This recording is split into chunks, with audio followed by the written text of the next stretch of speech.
معروف صحافی اور تجزیہ کار نصرت جاوید نے کہا ہے کہ حکومت کی جانب سے میڈیا مخالف نیا قانون آنے کے بعد عوام جلد ہی عمران ڈوپن کا شکار ہونے والے نامی گرامی صحافیوں اور اینکرز کو ریاست کے ہاتھوں ذلیل اور رسوا ہوتا دیکھیں گے۔ لہٰذا میری دیانتداری سے کوشش ہوگی کہ میں شتر مرغ کی طرح ریت میں سر دبائے حقائق کو نظر انداز کرتا رہوں۔ اپنے تازہ سیاسی تجزیے میں نصرت جاوید کہتے ہیں کہ میرے بہت سے جاننے والے پوچھ رہے ہیں کہ میں پارلیمان کے دونوں ایوانوں سے منظور کروائے گئے نئے پیکا قوانین کے بارے میں کچھ لکھ کیوں نہیں رہا، حالانکہ میری صحافی برادری ان کے خلاف سڑکوں پر نکل آئی ہے۔ ان کا کہنا ہے کہ میں نے آزادی صحافت کی جدوجہد سے ایسی بیعتنائی کبھی برتی نہیں، لہٰذا اب کی بار خاموشی کیوں اختیار کر رکھی ہے۔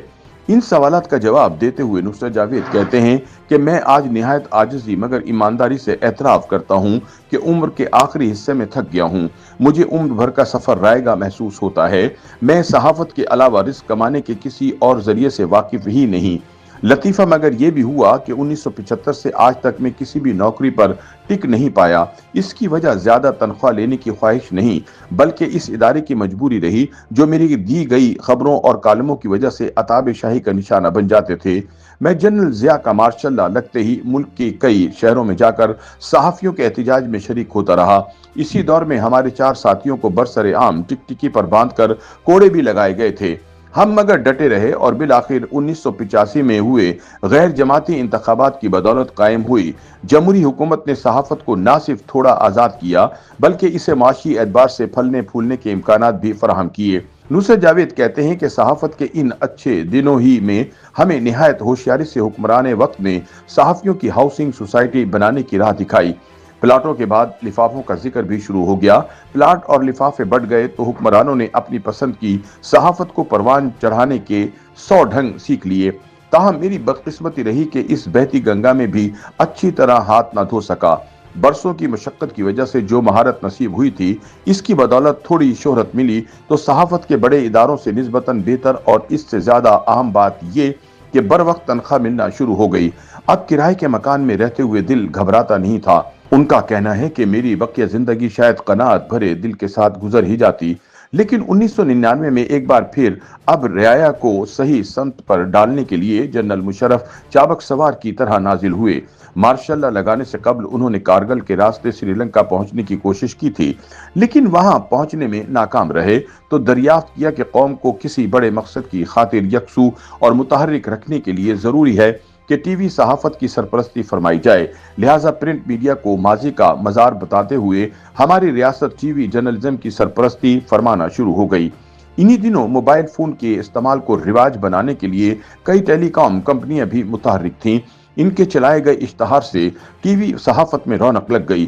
اس سے وابستہ صحافی جلد ہی مشہور ایکٹروں جیسے سیلیبریٹی ہو گئے۔ مجھے پرنٹ میڈیا کی گہرائی اور گمنامی دل سے بہت پسند تھی۔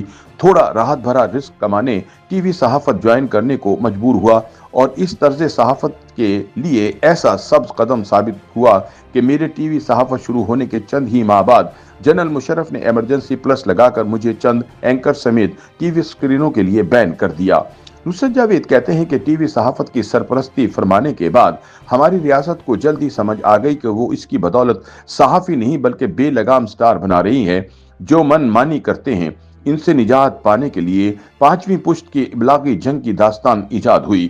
جنگ کی یہ انوکھی قسم لڑنے کے لیے چند عمرانڈو قسم کے کمانڈو اینکرز تیار کیے گئے جو ریاستی سرپرستی کے پیراشوٹ کی بدولت جلد ٹی وی اسکرینوں پر براجمان ہو گئے۔ ان کے ہوتے ہوئے مجھ ایسے صحافی غدار اور تخریب کار ٹھہرائے۔ عمران حکومت اور ان کے درمیان کامل ہم آہنگی برقرار رکھنے کے لیے ٹی وی اسکرینوں سے غائب کروا دیے گئے۔ نصرت جاوید بتاتے ہیں کہ اس دوران انٹرنیٹ نے یوٹیوب جیسے پلیٹ فارم مہیا کر دیے۔ ٹویٹر، فیس بک اور انسٹاگرام وغیرہ نے موبائل فون کے ہر مالک کو پہلے سے صحافی بنا رکھا تھا۔ انٹرنیٹ کی بدولت متعارف ہوئی صحافت کو سٹیزن جرنلزم کہا جاتا ہے۔ اس کی بدولت شہری صحافی متحرک ہوئے ہم جیسے ملکوں میں، لیکن ریاست شہری نام کے جانور سے واقف نہیں۔ اس کے بادشاہ محض رعایا کو حکم دینے کے عادی ہیں۔ اس حقیقت کو ذہن میں رکھتے ہوئے میں روایتی ٹی وی سے بین ہو جانے کے بعد یوٹیوب کے چکر میں نہیں پڑا۔ اس کی ایک وجہ اگرچہ میری پیدائشی کاہلی بھی تھی، لیکن میرے چند دوستوں نے یوٹیوب کے پلیٹ فارم کو نہایت ذہانت اور مہارت سے استعمال کیا۔